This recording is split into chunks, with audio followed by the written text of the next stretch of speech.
Welcome to another week of Procrastination Garage. This week we're going to work on some ATV/UTV related projects. I need to put a lead on my UTV battery so I can hook a battery tender up to it.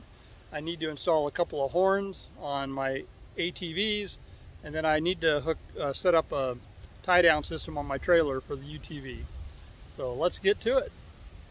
First things first, we need to make some room to work. Working in a different stall today. We just need to get the two ATVs out and then back the UTV up. The question is, will the UTV start? Because last time I tried to start it, it did start, but it had a weak battery and it just barely started. It needs to be plugged into a battery tender, and I haven't gotten it done. So that's why we're working on that today, and that's why it's the first project. All right, the moment of truth. Will she fire up? Oh, just barely.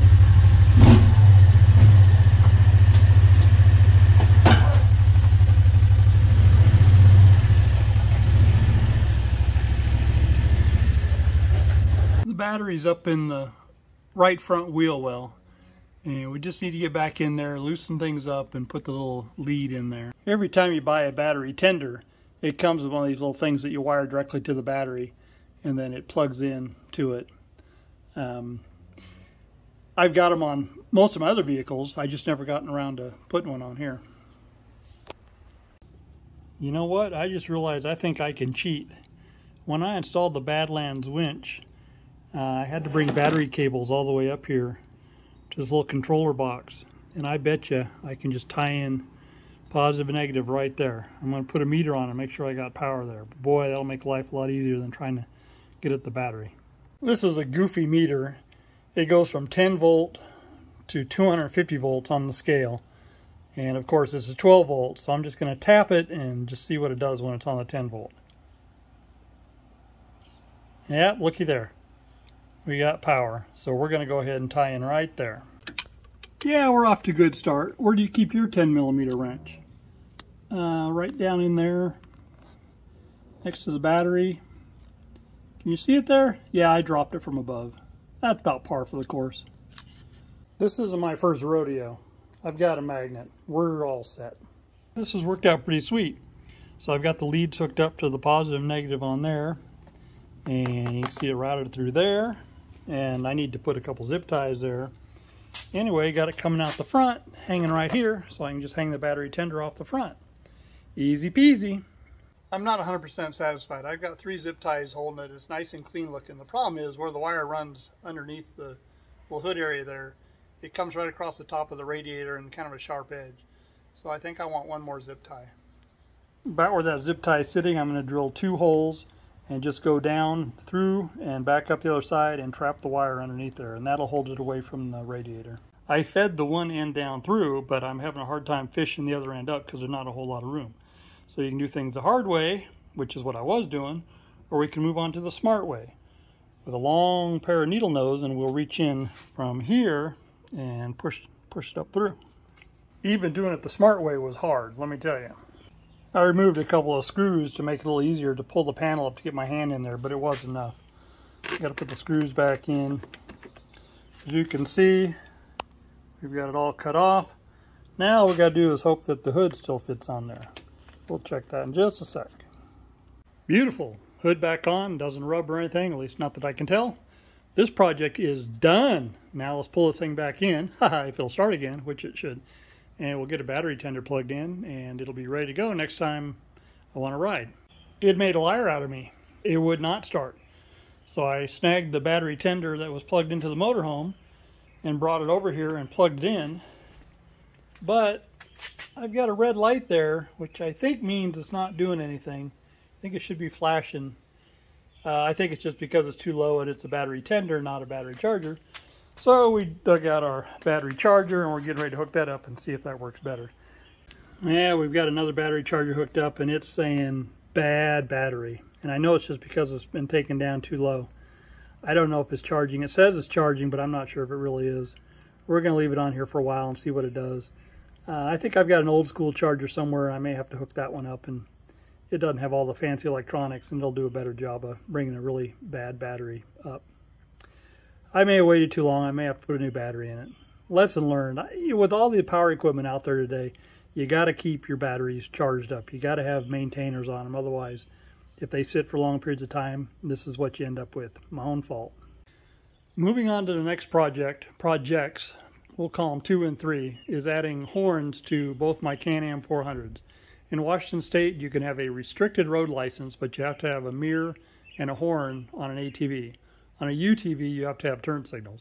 My UTV is street legal, but neither one of the ATVs are, and they are due to be re-registered right now. I thought this would be a good time to get the restricted street plate for them as well. So not only do I have to install this, I have to have it inspected and a form signed before I go down to the DMV. So I bought 2 horn kits off of eBay more than a year ago. That's how long this project's been waiting. And I'll read through the instructions and see what it entails. Shouldn't be too bad. It doesn't need to have a switched ignition source. It just needs to be run to the battery since it's just a horn button. So let me read through the instructions and we'll see where we're at. And that's the kit I bought right there. I've already run into a snag from the instructions. Kit should only be installed by a qualified electrician. Uh-oh. Here's what we found. Under the hood here, we have an accessory fuse. So we can tap into that wire there. And then looking up in the left front wheel well here, I have a mounting point right there that I can mount the horn to. And then I need to run the wiring away from the radiator up and around and put the horn button somewhere probably right there. So I need to remove this panel and take a look up underneath there, make sure there's enough room, and then figure out the rest of the wiring, how everything's going to run. The horn kit has a couple of wires coming off, and one of them needs to go to ground, one of them needs to come up to the switch. So that's where we're at. Let me do some more disassembly. Drill a 5/8 hole. Okay, well I've got a 1/2 inch drill bit. So how do we make up the difference? We'll just do a little bit of filing. We almost got it. Doesn't take much to get that other 1/8 of an inch. Isn't that a cute little button? We are making progress. The horn is right there. I've got the electrical coming in from the top, and those wires there, and then I've got a ground wire running right to there. So the wire goes to the push button, and then there's also one that feeds off and goes to the fuse panel or to a hot wire, and that's what we're working on now. I spliced into the hot wire. This is the accessory fuse, and the only thing it goes to is a cigarette lighter, I think. And I spliced into the hot side of it coming in, and then there's a wire coming off of it now, and it has its own fuse, and this is going to go to the horn. So the horn is protected by this fuse, the cigarette lighter is protected by that fuse. The one issue I have is this wire needs to reach over to the other wiring harness, and it is very close to whether it would go or not. And the problem is where it's at, I can't really reach up under there. So I'm going to go ahead and add an extension to this wire, and it needs to meet up with this wire here, and I'll just have to figure out where to tuck the rest and tape it up or zip tie it or something. Everything up near the fuse is all tucked away. Got a zip tie holding everything in place. And then come around here. I got the wiring taped up and then cinched with a zip tie here and a zip tie there. Come over the horn. So we're all set. And if we press the button, we got a horn. Just need to put this one back together and one's done. One down, one to go. All right, everything's put back together. We're running out of time for today, so we're going to just put everything back in the shop. You know, the whole reason I had the shop and the whole reason I was going to move the UTV out is so I didn't have to be working out here in the gravel. It was a pain being down on the ground on my knees and butt and everything, and it wasn't a lot of fun. Tomorrow will be a different story. We'll work on the other one in the shop, but got this one done. Now the question is, this thing's been on the charger. It's still showing red. Has it charged up enough to start it and move it inside, or am I going to have to get my jump pack? Well, we'll find out here in a second. Come on, baby, have enough juice.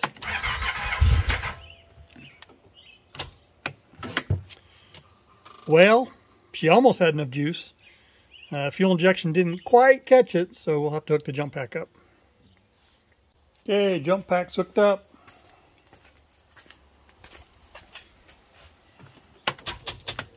Yeah, we don't have a good connection somewhere.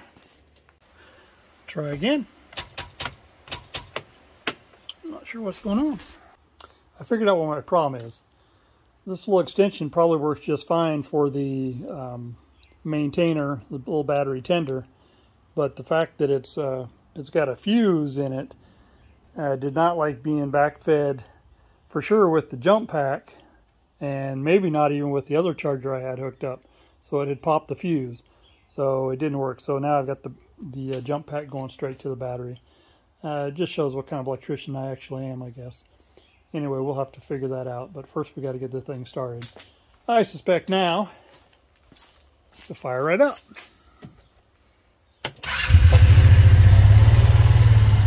There we go. All right, I'm going to get everything put away and we'll work on more stuff tomorrow. I've got this charger hooked back up, and notice I don't have the bad battery light on anymore. So it must have popped that fuse as soon as I hooked this charger up to it last time. So that was my mistake. So by morning the thing should be showing green, should be all charged up and ready to go. We'll put a fuse back in that other little lead. We'll be able to hook it up to the battery tender and all will be fine and dandy. I hope. We're moving into day 2 of what was supposed to be a one-day project. So we got the charging lead on the UTV. Hopefully the battery's charged up. We'll check that in a second. And we got the horn on one of the ATVs. The second one will be a whole lot easier, and I won't show you all the gory details of the second one. But since we did the first one, and it's all fresh in my mind, I'll be able to just whip this second one out real quick. So let's take a look and see if we got a charged battery or not. Alright, squeezing in here. And look at that, green lights. We are good to go. So we'll be able to move this out, and today we'll be working in the shop and not out in the gravel. Yay! This baby should fire right up this morning. Nice! Where'd you go, buddy? I hear ya. There's Shop Kitty. Hey, kiddo. How are you? How's my kitty cat? Yeah? I know, you're a good boy. You want to go check out the food situation? Just want to lay down and have Dad pet you? Yes. Such a good kitty. Such a good kitty. Yeah. We have a routine every time we come down to the shop. He always comes over and checks to make sure he's got enough food. You got a full bowl there, kiddo? Yeah. You happy? You happy, kitty? Yeah. I've got the UTV backed up to the garage to use as my nasty workbench. And then we got lots of room to work on the ATV. So let's get started. Got the seat off, got the one side panel off. We got a place mark for our pilot hole. So we just need to drill this out. And we'll open that up to 5/8 and we'll get started. Got the button installed and the wiring coming out of there. And I just was getting ready to install the horn, which is right there. What I realized though is that MCS Adventures shorted me another wire. Because if you remember on the other one, there was another wire that was wrapped in some of this wire protector. And I don't have it with this one. So it's not the end of the world. I can make my own. But come on, you guys, get your quality control together. I bought these things over a year ago, so it's not like I really have any recourse. Plus, I don't want to wait. And it's only one wire. It's not a big deal. But I'm annoyed. These are all the pieces I need to replace that wire. Something to hook to the horn, something to ground, and then a piece of wire in between. It's not a big deal. It's just the point of, come on, if you're selling a kit, make sure it's complete. And then my bad for waiting more than a year before discovering it. But even if I discovered it right away, I still would have to contact the company and wait for them to send it. Just do it right the first time. See, you can't do a project without bleeding. Look at those marks I've got. Of course, truth be told, that's from Shop Kitty. I took a little break to play with him and he got a little rambunctious. One thing I'm doing this time is I'm hooking up the horn wires before I mount the horn. It was hard fishing those wires up in there because it was a hard to reach spot. But second time around it's a lot easier. Also, I want to point out, if you don't have a pair of long needle nose, you want them because they make life so much easier. I had to pull a wire up through the little tight spot up in there, and it's nice to be able to reach through there with those long pliers and grab and pull. Okay, I think we're done. Something I forgot to do on the other side is there were some extra wires in the loom, so I cleaned them up and put some wire ties on them. I need to go back to the red one and do the same. And we got everything fixed under the hood here, tied in. So in theory, if we push the little button, we'll have a horn. Come on, let's work, baby. Yay. Okay, 2 wins. Now I'm going to go clean up the red one, the wiring right in there. Put this one back together, and we're calling this project done, or projects done. I said I was coming back to do this one. I am. They're nice and neat. If you want to know how you win when you complete a project, it's if you have parts left over. I mean, that's a bonus. Before we move on to something else, we need to clean this mess up.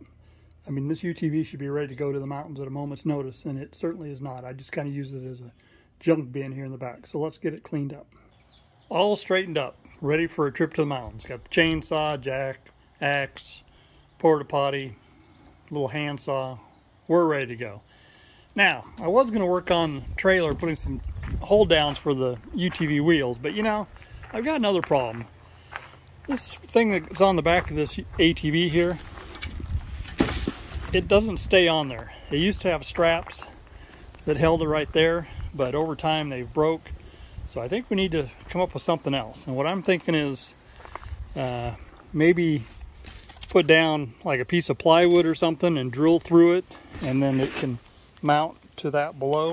I don't know, we'll figure it out. Let's work on that next. Yeah, let's give a little attention to Bear first. He's such a good boy. Yeah, Bear's a good kitty. Oh, he's got a little sneeze in him. Yep, he makes a good shop kitty. He's allowed to come in the house. We've got cat doors for him. But he likes to spend a lot of time down in the shop. And a lot of times I'll catch him sleeping upstairs in the loft. I found the solution. This little thin piece of plywood, it's kind of warped. It's not good for much of anything.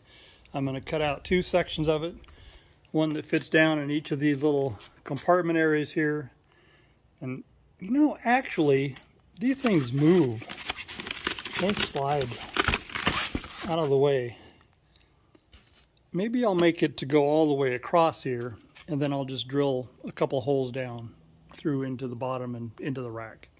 Let's see what we can come up with. It would have been nice if the piece had been 1 inch longer, so I wouldn't have the be short on the ends, actually about 1.5 inches. But you know what? It's good enough for the purpose it serves. I just need something that'll hold fabric down so I can clamp it to the bottom. So I think that's all right. Get some screws, actually nuts and bolts in it. Ideally, I'd like to have some wing nuts on the bottom so I can easily remove it. But we'll see. I don't know that I have any with me, so I may have to go to the hardware store on another date and buy some. We'll see. Even though I don't really care, the goal is to not drill any holes in my rack. So in looking at it, I think I want to use these areas right here. So I'm going to put the box back on here, come in from the bottom, mark it with a Sharpie or something, and then I'll drill some holes up through the bottom, through the plywood, and then I'll be able to mount it down from the top. So that'll keep me from drilling any holes. And I know I have some fender washers big enough. In fact, you saw them in the last video. So we can make this work. Before we start drilling holes, I'm going to cut these little strap pieces out of the way because they are going to be, no longer will be necessary, and they're ugly and they're just in the way right now. I've given it some more thought and I decided to go a different route. I've got this little cover here that folds up, and there's a little bit of storage in there, and I've actually got a few things in it. So if I mount it the way I was going to, then you can't easily access this. But if I took the piece of plywood and bolted it to that, then in theory I could lift the whole thing off like that. So I've got an idea where the holes need to go. I'm going to drill some and we'll see what we can do. What you doing up there, Bear? You just hanging out? You want to go sailing? You want to go out on the boat? That boat's a long way from being water-worthy. Okay, here's the underside. I drilled 3 holes on each side. Got nuts on them, lock washers. There's the other ones. So I'll put it in place here in just a sec. Now it's in place. Looking from the top, you can see I've got 3 on each side, and then these wings here can still flip and fold as necessary. And overall, she's not going anywhere. She's definitely as firm as it was when it was held down by straps. And, you know, it stays on there when it's in the back of my truck going down the road at 70 miles an hour. So the one last thing I'm going to do is these zippers are a little finicky, but you know what? They've never been lubricated. I wish I had some graphite spray, but we'll use this water-resistant silicone lubricant and see how it does. All sprayed with lubricant, and yeah, I made a bit of a mess. But you know what? It doesn't matter. It's on the bottom side, and they move a lot more smoothly than they did before. Still not perfect, but it's better. And once these things are folded over, can't even see them. So there you go. I've had this box now for, I don't know, close to 15 years, and it's kind of on its last legs, but I'll get some more life out of it. Mom gave me this as a birthday present right after I got the ATV, I think. So a very useful item. I've got to be honest. The procrastinator in me says, just leave those tools. We can clean them up next time we come down here. But I'm trying to change my bad habits, so we're going to clean this up and put everything away and get the UTV back in the shop. Look at that. Everything's put back in the shop nice and neat. I think I might have lost the cases to my glasses, though. Hopefully I get up the house, they're up there, but usually they're with me. So I don't know. But otherwise, we're going to call this a win. We're going to call this a wrap on this week's Procrastination Garage. We got a little bit of work done to the UTV and the ATV. We didn't get to the trailer project, but that's all right. We can do that next week or whenever. So I hope you guys are all working on your own projects and not procrastinating like I do. Share something down in the comments if you want, and we'll see you hopefully next week.